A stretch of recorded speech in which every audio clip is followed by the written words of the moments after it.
Podéis empezar.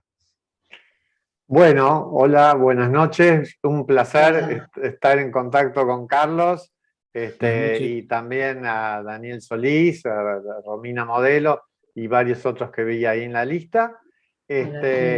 Simplemente antes de empezar quería comentarles que me voy a referir un poco más que cosas diagnósticas a lo que es el riesgo cardiovascular y a la terapéutica de los lípidos con respecto a la dislipemia. Y estamos en un gran momento de los lípidos, la verdad que es un momento excelente, hay evidencia absolutamente contundente y enorme, la reducción de eventos que producen las estatinas es enorme, y después tenemos montones de drogas nuevas, así que es un momento muy entusiasmante. Cuando yo empecé como lipidólogo en el año 93, la evidencia era cero, ni siquiera se había publicado el estudio 4S, las drogas no servían para nada, ninguna había demostrado nada, así que cambió todo. Así que bueno, si quieren entonces empiezo y comparto la pantalla. Me dicen ustedes si lo están viendo bien, ahí pongo la pantalla. Carlos, avísame si no se ve algo. Perfecto, perfecto. Bueno, y un poco el contenido que les voy a dar es que hay muchos datos sobre riesgo cardiovascular nuevos. Voy a hablar de enfermedad aterosclerótica cardiovascular y no me voy a meter en insuficiencia cardíaca porque todas las drogas nuevas tienen una influencia mucho más importante en eso. Hay una evidencia muy robusta de estatinas, no se recomiendan las drogas para HDL, todas murieron. Hay un cambio enorme en los pacientes con enfermedad coronaria y triglicéridos moderados, que es el icosapent-ethyl, que da hasta 56% de reducción en algunos tipos de eventos. Estudios negativos con fenofibrato. Entonces no es una droga para gente que tiene triglicéridos entre 150 y 500. No es esa droga, porque la droga es el icosapent-ethyl o ese tipo de drogas. Y un fibrato que iba a venir acaba de morir hace muy poquito. Entonces, tenemos un montón de situaciones clínicas, me refiero a los fibratos, donde no hay estudios, solo podemos usar análisis de subgrupos. Entonces la evidencia es pobre y vamos a analizar. Y en cambio las estatinas y las combinaciones tienen metaanálisis con intenso beneficio en los pacientes diabéticos.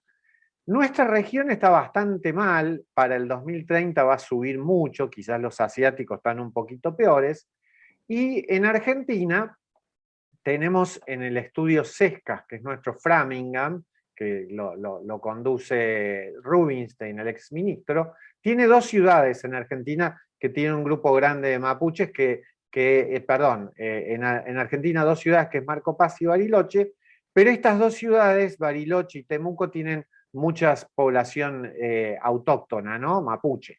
Y nos va bastante mal, porque desconocen que tienen diabetes el 35% de la gente de Marcos Paz. Estamos bastante mal. Y si miramos un poquito un estudio muy grande en 1/3 de un millón de personas, como fue el Mr. Fit, si no se ve el mouse, avísenme, por favor. Como ustedes ven, a lo largo de todos los niveles de colesterol, entre 180 y 280, crecía muy claramente. Y fíjense la tremenda diferencia entre las personas con diabetes y sin diabetes, porque estaba justamente los eventos, acá ya mirado en Framingham, ¿no? Este fue el autor principal, los dos autores principales, donde ya se veía que había un porcentaje muy importante de pacientes con insuficiencia cardíaca, a lo que no me voy a dedicar. Tabulaban enfermedad total, enfermedad coronaria, claudicación y ACV en los datos de Framingham iniciales en ese grupo etario. Y a lo largo de los años, acá tenemos hasta 2010 esta publicación, ha bajado mucho las amputaciones, el ACV, la enfermedad renal terminal, pero hay potencial para que bajen mucho más la enfermedad aterosclerótica cardiovascular, como ven acá tenemos lo de infarto. Y tenemos herramientas de cálculo de riesgo muy buenos. Esta es una página web de Oxford a propósito de las vacunas, que ¿qué diferencias tiene? Tiene la edad, esto es muy importante, la duración de la diabetes es muy importante para calcular el riesgo. Tiene también, además de la glicosilada, tiene también el HDL, muy importante.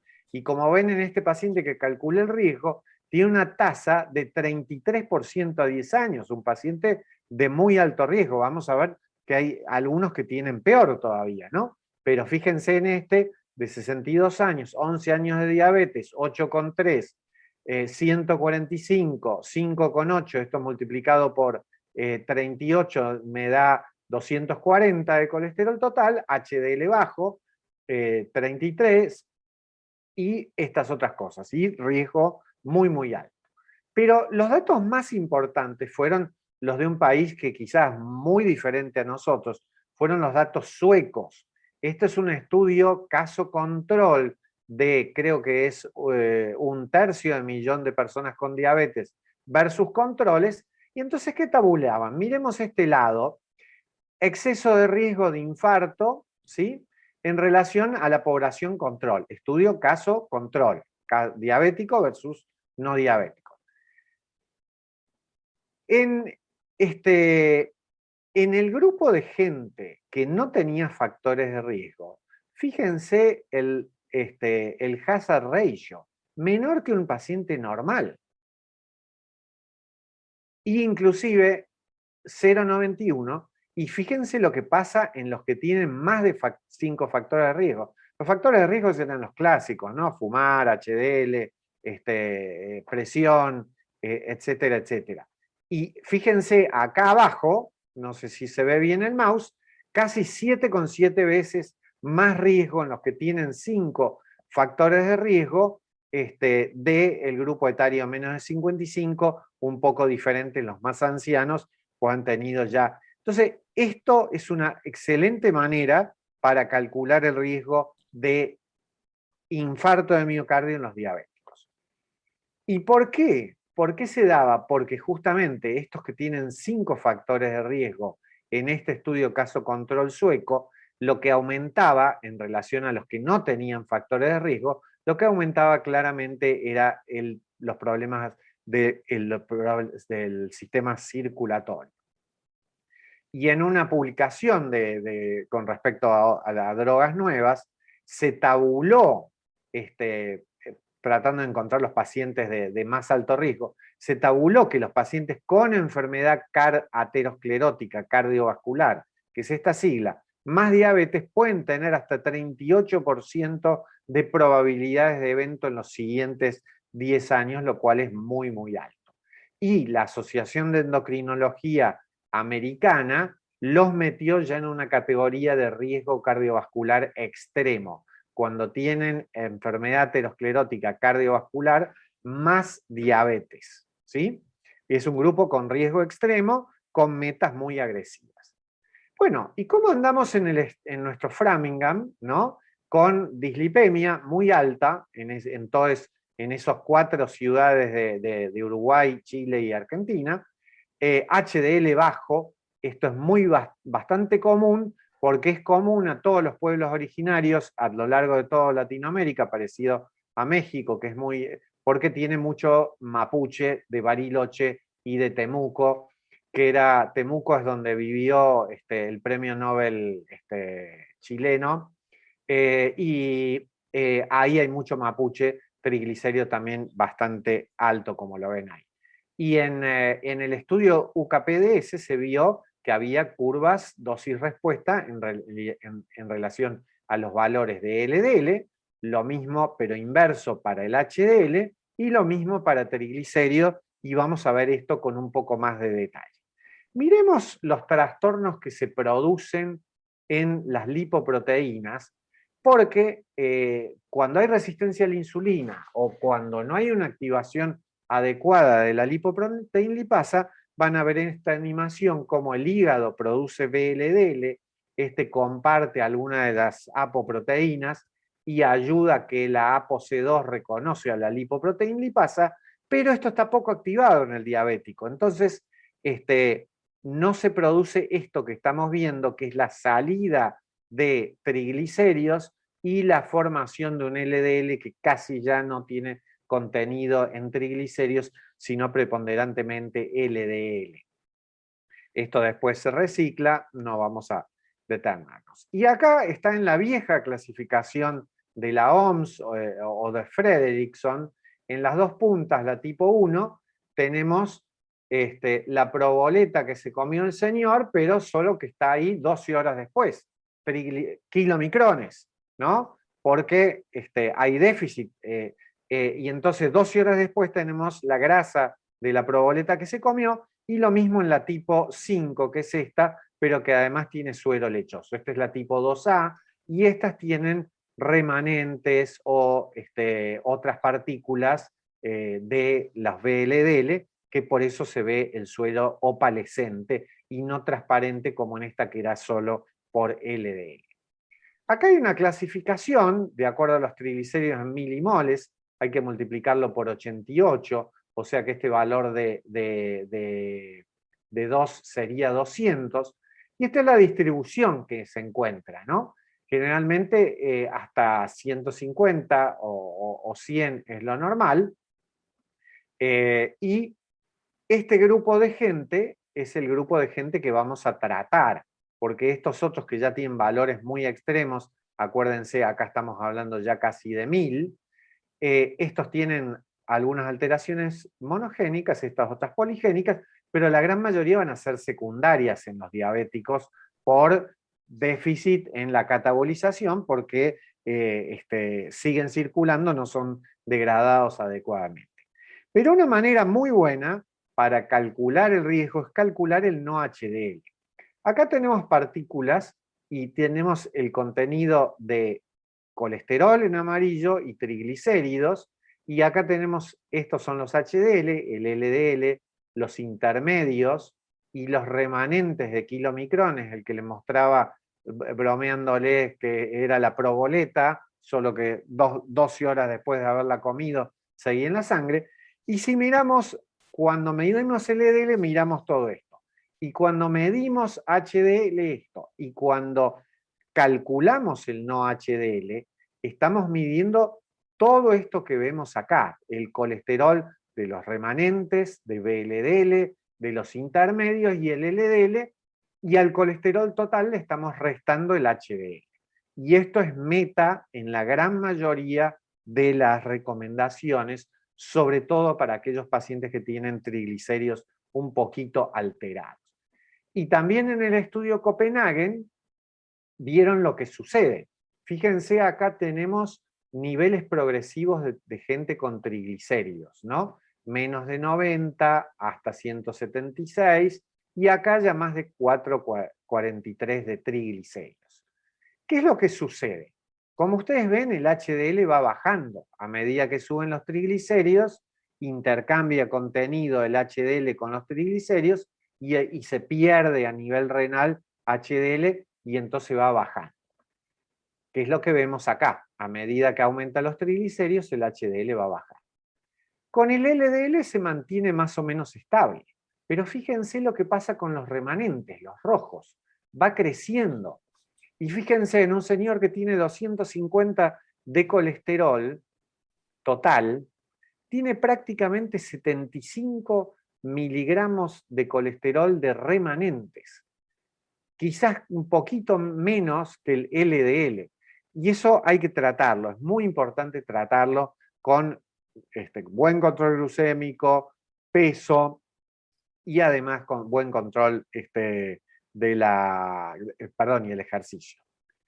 Y como vemos, las restricciones tienen, acá en este caso hidratos de carbono, tienen un potente efecto, ¿no?, sobre los triglicéridos, como lo vemos, cuando termina la restricción, eso cambia.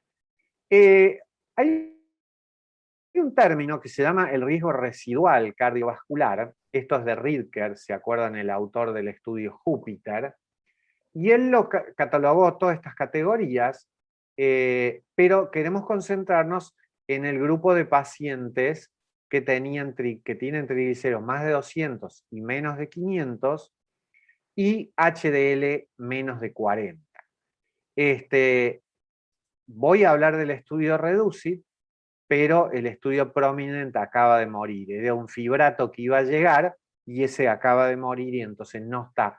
Entonces, el riesgo residual por triglicéridos es un riesgo que no puede ser manejado con estatinas, porque las estatinas tienen un bajo efecto sobre los triglicéridos.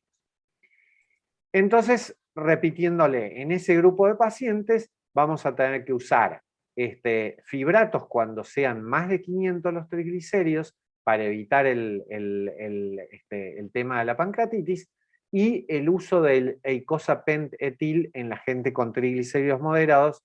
Ya vamos a ver un poquito más de esto. Vamos a mirar a una paciente para tomar como ejemplo. Les repito que, como les había puesto en el chat, si quieren hacer preguntas en el medio, no solo no molesta, sino que hace más didáctico esto. Esta es una paciente que yo no la vi todas las veces, pero la seguía con otro médico. Consultó en 2017 por intolerancia de glucosa, padres diabéticos, subió 12 kilos desde que dejó fútbol femenino y por exceso laboral. Tiene TA, electro, Doppler, ecos 3 normales, no hay enfermedad coronaria, pero el padre también es diabético, lo mismo que su hermano, ambos son obesos. En 2018 ya sube a un índice de masa corporal de 29, tiene síndrome metabólico por circunferencia, HDL, triglicéridos. Ahora vamos a ver los valores de lípidos, y un riesgo cardiovascular muy bajito por el score europeo, y por el cálculo del American College nos daba 2,2. Y en la pandemia fue un desastre. 2020-2021 subió 15 kilos, 3 laboral, dejó caminata por 18 meses por el encierro, y cumple criterio de diabetes y triglicéridos. Y acá tenemos un poco la secuencia. Primer columna es colesterol total, segunda triglicéridos, HDL y LDL esta columna. Como ustedes ven, acá estaba sin recibir nada, un valor alto. Acá recibió atorvastatina y bajó el LDL a 93, pero tenía el no HDL alto, que estaba indicando que los triglicéridos estaban altos, ese no HDL, o que había remanentes. Por eso es muy útil. Acá mejoró, dejó la atorvastatina, esto no lo manejé yo, y le subió a 120, pero con el no HDL muy alto por los triglicéridos. Posteriormente, a inicio de 2020, se agregó fenofibrato, los triglicéridos bajaron, y ya tenía por la pandemia subida de peso, la glucemia, el no HDL también con diferencia, y después, ya en diciembre del 2021, volvió a subir más los triglicéridos. Ahí se le agregó fenofibrato, pero esto estaba sin, el HDL bajó más y estaba con 92 de LDL y glucemia de 138.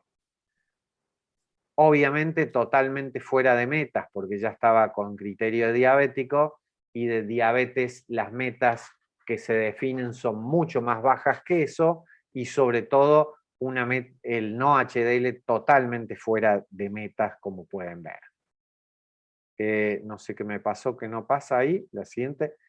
Acá tenemos el sistema SCORE, para los que no están habituados. El sistema SCORE tiene fumadores, no fumadores, hombres y mujeres, edad, y acá está la presión, 12, 140, 160, y las categorías por colores. Pregunta de esta paciente. Está en metas y les pediría ahora, yo les puse ahí en el chat que iba a hacer preguntas, quisiera que las contestaran a través del chat. Empecemos con la primera pregunta. Al final del año pasado, 2021, contesten con el chat sí o no. ¿Está en metas por el LDL alto? Yo voy mirando el chat para tener una idea cuáles son las respuestas. Todavía no tengo preguntas. Acá me contestan dos que no está en meta. No, no, no. Bueno, muy masivo el no, que es lo correcto. Paramos y vamos a la segunda pregunta. ¿Está en metas por el no HDL alto? Contesten nuevamente, y acá me están contestando predominantemente no todos, porque tiene no HDL muy alto, que nos está indicando que tiene el no HDL, que tiene LDL, pero que además tiene remanentes, tiene LDLs pequeñas y densas, y remanentes de kilomicrones, y entonces eso hay que tratarlo intensamente. Tenemos acá un montón de respuestas, todos que no, excelente.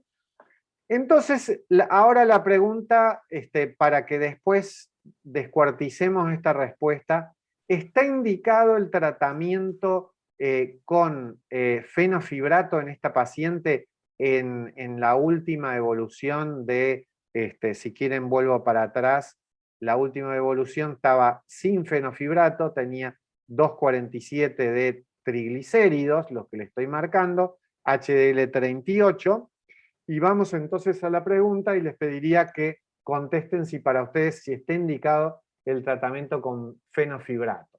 Y acá estoy recibiendo preponderantemente, uno dice no está indicado fenofibrato, pero la gran mayoría contestan que sí debería ser. Prácticamente un 80% de las respuestas es que sí debería recibir fenofibrato. Bueno, vamos a ver qué dice la europea. ¿Por qué me gusta tanto la europea? La guía europea de dislipemias de 2019, que estas son las metas. A mí particularmente me gusta porque solo se hace lo que le ahorra dinero al Estado. Eso es extremadamente transparente, no hay ninguna influencia. Si no tiene evidencia, si no está claramente probado, el Estado, que es el que paga toda la salud en la Unión Europea, no lo paga, así como no paga homeopatía y cosas que no tienen estudios clínicos, no paga lo que no tiene evidencia. Y entonces las metas, ¿sí?, para el grupo de alto riesgo, diabetes sin daño de órgano blanco o con menos de 10 años de duración, tiene una meta de 70. La gente con daño de órgano blanco o enfermedad coronaria o más de 3 factores de riesgo, tiene una meta más agresiva de 55. Vamos entonces a los fibratos, lo que habíamos visto en la pregunta, y les repito, interrúmpanme, tengo 40 años de docente, cualquier pregunta es didáctica, no me molesta nada, así que verbal o por chat. Esta es de Cochrane, ¿no? Una evaluación de los fibratos comparados con control en prevención secundaria. Y entonces ellos, la conclusión que llegan es que solo hay un 12% de reducción de eventos con fibratos, basado en 12 randomized clinical trials, estudios clínicos randomizados, ¿sí? Y ellos dicen que hay un montón de sesgos de la financiación de los estudios clínicos que analizaron. British Medical Journal, ¿sí?, que hace un metaanálisis y da una opinión bastante buena, que ahora la leemos. Si no hay estatina además del fibrato, hay una buena reducción de 72. Pero, ¿cuántos pacientes con diabetes ustedes ven que no estén tomando estatinas hoy, 2022? Y eso es lo que ellos dicen. Si hay una estatina adicionada al fibrato, hay solo un 8% de reducción de eventos al agregar un fibrato a la estatina. Entonces, ellos lo llaman la revolución de la estatina. ¿Sí? Cuando hay una terapia de background por detrás con estatinas, el efecto de los fibratos no era aparente. ¿Se entiende? Con un 28% de reducción, un 8% no es aparente y además tiene la... Entonces es un cambio importante, pero que se da en el contexto. Acá en este gráfico tenemos riesgo cardiovascular alto, riesgo cardiovascular bajo, triglicéridos bajos, triglicéridos altos. En el grupo de riesgo cardiovascular alto post-infarto, el tratamiento indicado es la estatina más el eicosapent etil del estudio REDUCIT. Esto produjo un 25% adicional de reducción de eventos en gente con enfermedad coronaria, adicional a la estatina por el agregado del omega 3. En el riesgo cardiovascular intermedio o triglicéridos bajos, síndrome metabólico, las estatinas, y está el estudio HOPE-3 de estatinas fue importante. Y en los casos, en este cuadrante, podemos dividir entonces en varios cuadrantes, ¿no? En el cuadrante de triglicéridos severos o altos, el fibrato sí tiene, porque estamos previniendo no solo ese 8% de reducción de eventos si está con estatinas, sino que estamos previniendo pancreatitis. Esto es personal, no está publicado, es una opinión personal, pero ustedes lo pueden tomar o no tomar. Es como una ayuda a memoria saber dónde estamos parados con respecto a la dislipemia en los diabéticos. Y acá tenemos lo que sucede con la combinación de los dos omega 3. El EPA, que es eicosapentaenoic acid, y el DHA, docosa hexaenoic acid, ¿sí? Y vemos lo que produce de reducción: 4 gramos por día, 2 gramos por día, 2 gramos por día, en triglicéridos 22, 10, 11, 11, el LDL nada. Pero en el estudio REDUCIT se produjo una reducción de cercana al 30%.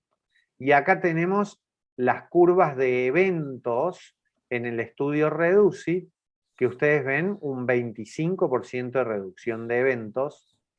Placebo era estatina, ezetimibe y un aceite mineral. Contra eicosapent era estatina, ezetimibe y icosapent, 2 gramos al mediodía, 2 gramos a la noche. Total 4 gramos. No está disponible acá en Argentina, se llama VASC-EPA, como vascular EPA por la droga, y es una droga cara, pero porque es muy purificado. Vamos a ver si llega a Argentina en algún momento. Acá había prácticamente un 30% de diabéticos y no solo esta reducción de eventos, sino que el omega 3 se comprobó con esto que tiene un efecto antiarrítmico importante. Hubo 56% de reducción de muerte súbita y arritmias graves. Esto no alcancé a ponerlo ese gráfico, pero si miran mi LinkedIn, lo puse hace 2-3 días, el gráfico con esa publicación de esta semana. Así que, y va también ahí en lo que son las muertes en diabetes por insuficiencia cardíaca y las muertes por arritmias, que son completamente separados de lo que es enfermedad aterosclerótica cardiovascular o coronaria propiamente dicha, ya sea aterosclerótica cerebro o cardiovascular. Pero el estudio más importante para ustedes es el estudio CARATS, ¿no? Fue un estudio que tomó diabéticos, prevención primaria, tenían que tener estos valores y un factor de riesgo y triglicéridos hasta 600, menos de 160, y un factor de riesgo adicional. Y se los randomizó a placebo o, fíjense qué dosis bajita. Este estudio se publicó en Lancet en 2004 y se usó una dosis muy, muy baja. Pero miren la sorpresa, 37% de reducción de eventos. Este fue el estudio que dijo que a todos los diabéticos desde Lancet 2004 se los debe tratar intensamente con estatinas y ahora se ha ido más agresivamente hacia las metas de LDL en los diabéticos, porque muchas veces no va a ser suficiente 10 miligramos. Acá tenemos en otro estudio, que fue el HPS, y vemos que hubo beneficio de la estatina en todos los pacientes. También había en el grupo de diabéticos que fue importante, 13 versus 18, así que un beneficio importante. Y fíjense, estos números los guío un poquito. Esto es el meta-análisis del Cholesterol Trialists, que también lo hace Oxford, y tenemos todos los estudios de las estatinas, ¿no? O muchos de los estudios estatinas. Acá les seleccioné el CARDS. Todos los estudios estos eran estudios de 5 años de duración. Cuando calculamos riesgo residual, riesgo cardiovascular, estamos hablando de riesgo a 10 años. Entonces, si el CARDS tenía 10,9, el riesgo a 10 años era 22. En el HPS, que tenían colesterol mucho más alto, era a 10 años 37. Y en este 4D, que era Deutsch de Alemania, Diabetes, Diálisis y no sé qué quería decir la otra D, tiene 76% de eventos a 10 años. Un rango enorme y todos pacientes de muy, muy alto riesgo.